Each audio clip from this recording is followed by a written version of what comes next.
Que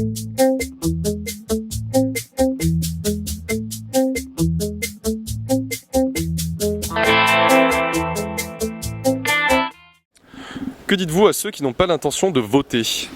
Je leur dis qu'il existe pour ceux qui en ont marre et sont lassés des pratiques de certains partis politiques, qu'il n'existe pas que le Front National et le vote extrême d'un côté et que l'abstention de l'autre. Philippe Sorel, quel est votre nom préféré pour la future région? Le nom c'est le Midi, mais on peut peut-être le modifier, mais j'aimerais que le nom du Midi soit intégré parce qu'il correspond à un patrimoine historique. Alors, vous êtes élu président, quelle est votre première mesure? Ma première mesure, c'est de déclencher un diagnostic de territoire sur le grand périmètre régional, parce que ce n'est pas le collage de deux régions anciennes, Languedoc-Roussillon et Midi-Pyrénées, mais bel et bien la fédération de 13 nouveaux départements avec 2 métropoles. Et il faut prioriser les ordres d'investissement, que ce soit la route, le rail, les ports, les aéroports. On voit que vous citez assez souvent Jean Jaurès en modèle. Dites-nous une phrase de lui qui vous inspire particulièrement. Oui, chaque homme a droit à sa part de souveraineté. Alors si vous ne vous maintenez pas au second tour, à qui allez-vous donner vos voix?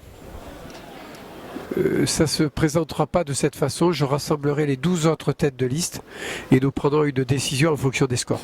Alors vous avez tout gagné jusqu'à maintenant. Oui, j'ai jamais perdu, c'est vrai. Vous n'avez pas peur que ce soit la bataille de trop? Ah mais j'ai déjà gagné les régionales. Avec aucun parti, avec aucune structure, avec pas d'argent. Je suis arrivé à réunir 184 citoyennes et citoyens libres qui se sont engagés, dont 50 élus.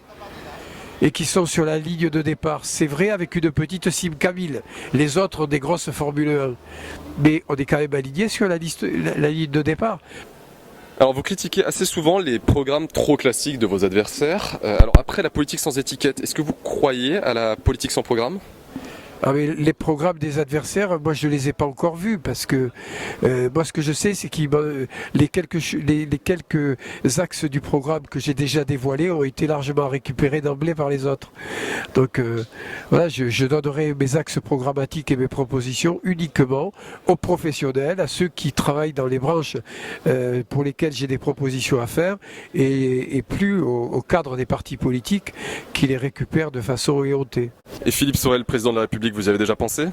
En fait, moi je ne cours pas après les présidences, je ne cours pas après les honneurs, j'ai pas besoin d'honneur, je me débrouille tout seul. Vous me mettez tout seul dans un coin, sans un sou, sans rien, je suis content de vivre.